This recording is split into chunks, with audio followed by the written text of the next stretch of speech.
जय हिंद दोस्तों। Daily current affair में आप सभी का स्वागत है। आज हम भैया पढ़ते हैं 1 से 3 जुलाई के करंट अफेयर्स को देखते हैं। अगर आप चैनल पर नए हैं तो चैनल को लाइक, सब्सक्राइब और शेयर करना ना भूलें। तो भैया हमारा फर्स्ट क्वेश्चन है, एशियन कुश्ती चैंपियनशिप अंडर 23 महिला वर्ग में भारतीय टीम द्वारा कितने पदक जीते गए हैं। तो एशियन कुश्ती चैंपियनशिप अंडर 23 महिला वर्ग के द्वारा 8 पदक जीते गए। हमारा बी ऑप्शन इज करेक्ट है। किर्गिस्तान के बिश्केक में आयोजित रही एशियन कुश्ती चैंपियनशिप में अंडर 23 वर्ग में भारत की बेटियों ने शानदार प्रदर्शन कर खिताब अपने नाम किया है। एशियन कुश्ती चैंपियनशिप अंडर 23 महिला वर्ग में भारतीय टीम द्वारा 8 पदक जीते गए। तो भैया कितने पदक जीते गए? 8 पदक जीते गए। महिला पहलवानों ने 3 स्वर्ण पदक, 4 रजत पदक और 1 कांस्य पदक के साथ साथ कुल 8 पदक जीते हैं। महिला वर्ग में हर्षिता नीलम और अंजलि दादरी ने स्वर्ण पदक जीता है। इससे पहले अंडर 17 आयु वर्ग की महिला पहलवानों ने 7 स्वर्ण पदक सहित 9 पदक जीतकर पहला स्थान प्राप्त कर खिताब अपने नाम किया था। नेक्स्ट क्वेश्चन है, जगन्नाथ रथ यात्रा का संबंध किस राज्य से है। तो जगन्नाथ रथ यात्रा का संबंध भैया हमारा उड़ीसा राज्य से। हमारा डी ऑप्शन इज करेक्ट है। अब जगन्नाथ यात्रा के बारे में जान लेते हैं। जगन्नाथ रथ यात्रा का संबंध उड़ीसा राज्य से है। इस वर्ष 20 जून को उड़ीसा के पुरी में भगवान जगन्नाथ की भव्य रथ यात्रा निकाली गई थी। जगन्नाथ रथ यात्रा आषाढ़ मास के शुक्ल पक्ष के दिन प्रारंभ की जाती है। इसमें भगवान जगन्नाथ विशाल रथ पर आसीन होकर यात्रा पर निकलते हैं और इस शुभ अवसर पर भगवान जगन्नाथ के साथ साथ उनके बड़े भाई भगवान बालभद्र और उनकी बहन देवी सुभद्रा भी मंदिर से बाहर रथ यात्रा के साथ अपने भक्तों को दर्शन देते हैं और नगर भ्रमण कर गुड़ीचा मंदिर जाते हैं। नेक्स्ट क्वेश्चन है, राष्ट्रीय योग ओलंपियाड का आयोजन कहाँ किया जा रहा है। तो यह राष्ट्रीय योग ओलंपियाड का आयोजन भोपाल में किया गया है। हमारा ए ऑप्शन इज करेक्ट है। राष्ट्रीय योग ओलंपियाड का आयोजन भोपाल में किया गया है। यह पहली बार है जब राजधानी दिल्ली से बाहर किसी राज्य के राजधानी में राष्ट्रीय योग ओलंपियाड का आयोजन किया जा रहा है। मध्य प्रदेश के राज्यपाल श्री मंगूभाई पटेल ने राष्ट्रीय शैक्षणिक अनुसंधान एवं प्रशिक्षण परिषद द्वारा आयोजित राष्ट्रीय योग ओलंपियाड का उद्घाटन किया है। समारोह में देश भर के 26 राज्यों के प्रतिनिधित्व भाग लिए थे। राष्ट्रीय योग ओलंपियाड का शुभारंभ 2016 में किया गया था। नेक्स्ट क्वेश्चन है, हाल ही में जल दुर्घटना के कारण स्वेज नहर चर्चा में रही है। यह नहर किन 2 सागरों को जोड़ती है। तो भैया ये नहर जोड़ती है भूमध्य सागर और लाल सागर को जोड़ती है। हमारा डी ऑप्शन इज करेक्ट है।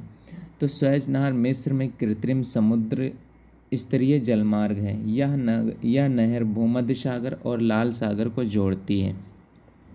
स्वेज नहर में कुल लंबाई 193 किलोमीटर है। नहर का निर्माण तुर्क साम्राज्य के समय में सन 1859 और 1869 तक हुआ था।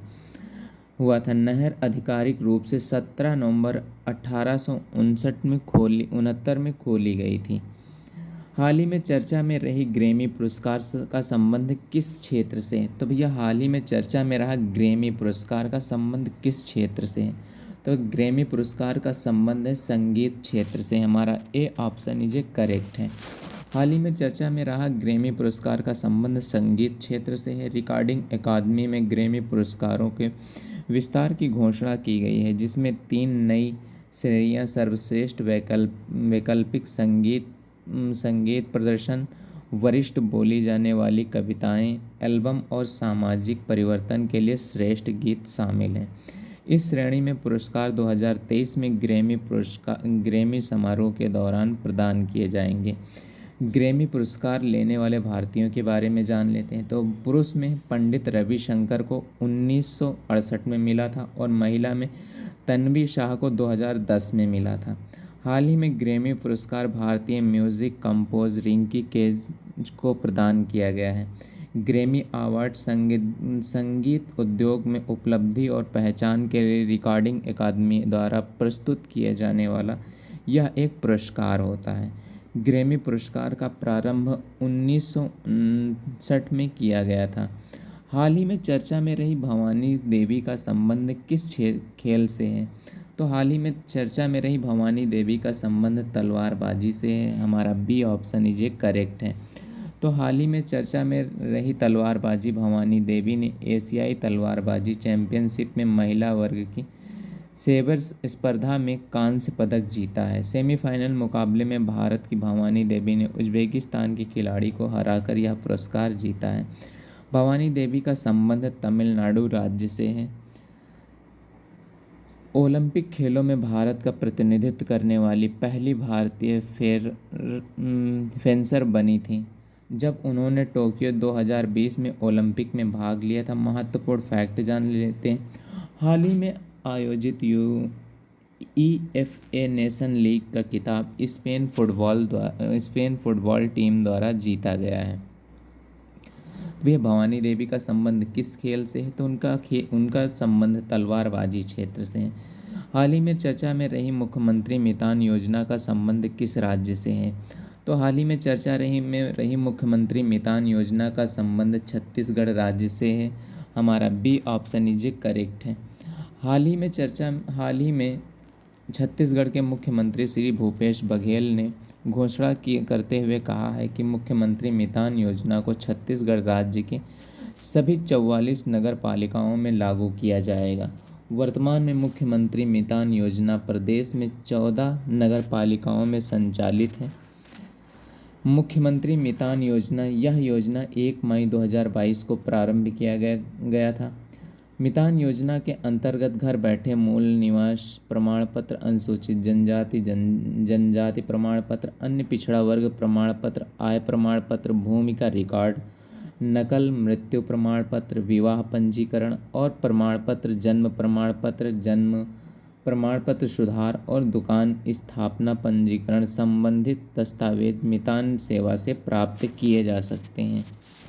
यानी इस योजना के तहत आप घर बैठे अनुसूचित जाति प्रमाण पत्र, जनजाति प्रमाण पत्र और विवाह और खेती से रिलेटेड इसके सारे प्रमाण पत्र निकलाए जा सकते हैं, बनवाए जा सकते हैं। तो नेक्स्ट क्वेश्चन है, हाल ही में चर्चा में रही मियावाकी पद्धति का संबंध किस क्षेत्र से है? तो मियावाकी पद्धति का संबंध वृक्षारोपण से मियावाकी पद्धति का संबंध वृक्षारोपण से है। हमारा डी ऑप्शन इज करेक्ट है। तो हाल ही में मन की बात कार्यक्रम में प्रधानमंत्री नरेंद्र मोदी ने मियावाकी पद्धति पर चर्चा की। मियावाकी पद्धति वृक्षारोपण की एक जापानी विधि है। इसका प्रतिपादन प्रसिद्ध जापानी वनस्पति शास्त्री अकीरा मियावाकी ने किया था। इस विधि का प्रयोग करके घरों के आसपास खाली पड़े स्थानों पर छोटे मकानों या जंगलों में बदला जा सकता है। इस पद्धति में पौधों को एक दूसरे से कम दूरी पर लगाया जाता है। आमतौर पर जंगलों को पारंपरिक विधि से उगाने का कम से कम 100 वर्ष का समय लगता है, जबकि मियावाकी पद्धति से केवल 20 से 30 वर्षों में उगाया जा सकता है। तो हाल ही में मियावाकी पद्धति का संबंध किस क्षेत्र से है? तो वृक्षारोपण क्षेत्र से है। प्रगति के 42वें संस्करण की अध्यक्षता किसके द्वारा की गई है? तो प्रगति के 42वें संस्करण की अध्यक्षता प्रधानमंत्री नरेंद्र मोदी द्वारा की गई है। हमारा ए ऑप्शन इज करेक्ट है। प्रधानमंत्री नरेंद्र मोदी ने हाल ही में 42वें प्रगति संवाद की अध्यक्षता की है। 42वां प्रगति संवाद प्रधानमंत्री नरेंद्र मोदी ने विभिन्न मंत्रालयों और राज्यों में 12 प्रमुख परियोजनाओं की समीक्षा करते हुए प्रक्रिया शासन के एक मंच प्रगति के 42वें संस्करण की अध्यक्षता की है। बैठक में चर्चा में रही परियोजनाओं की लागत 12,1300 करोड़ रुपए थी और इसमें स्वास्थ्य, रेलवे, सड़क, इस्पात और पेट्रोलियम जैसे क्षेत्र शामिल किए गए हैं। बैठक में स्वास्थ्य एवं परिवार कल्याण मंत्रालय की सबसे अधिक परियोजनाओं की समीक्षा की गई है। बातचीत के दौरान प्रधानमंत्री ने पीएम स्वनिधि योजना को भी समीक्षा की है। नेक्स्ट क्वेश्चन और लास्ट क्वेश्चन है, हाल ही में हिंदुस्तान यूनिलीवर के प्रबंधक निर्देशक और सीईओ के रूप में किसने कार्यभार संभाला है? तो हाल ही में यूनिलीवर के प्रबंधक निर्देशक और सीईओ के रूप में कार्यभार संभाले हैं रोहित जावा। हमारा ए ऑप्शन इज करेक्ट है। रोहित जावा हिंदुस्तान यूनिलीवर के सीईओ के रूप में नियुक्त किए गए हैं। अजय भटनागर सीबीआई के स्पेशल डायरेक्टर के रूप में नियुक्त किए गए हैं। वी वेणु केरल राज्य के सचिव के रूप में नियुक्त किए गए हैं। वी आर सुब्रमण्यम नीति आयोग के नए सीईओ के रूप में नियुक्त किए गए हैं। रवि सिन्हा खुफिया agency research and analysis wing रा के अध्यक्ष के रूप में नियुक्त किए गए हैं। रोहित जावा ने हाल ही में हिंदुस्तान यूनिलीवर के एमडी और सीईओ के रूप में कार्यभार संभाला है। रोहित जावा ने एफएमसीजी प्रमुख हिंदुस्तान यूनिलीवर लिमिटेड के प्रबंधक निर्देशक और मुख्य कार्यकारी अधिकारी के रूप में कार्यभार संभाला है। उन्होंने संजीव मेहता का स्थान लिया है, जो कंपनी की वार्षिक आम बैठक के बाद में सोमवार को सेवानिवृत्त हो गए हैं। इस भूमिका में पहले जावा लंदन में यूनिलीवर के परिवर्तन प्रमुख थे। तो भैया आज के हमारे सारे फैक्ट कंप्लीट हो गए हैं। मिलते हैं एक नेक्स्ट वीडियो के साथ में, तब तक के लिए जय हिंद दोस्तों।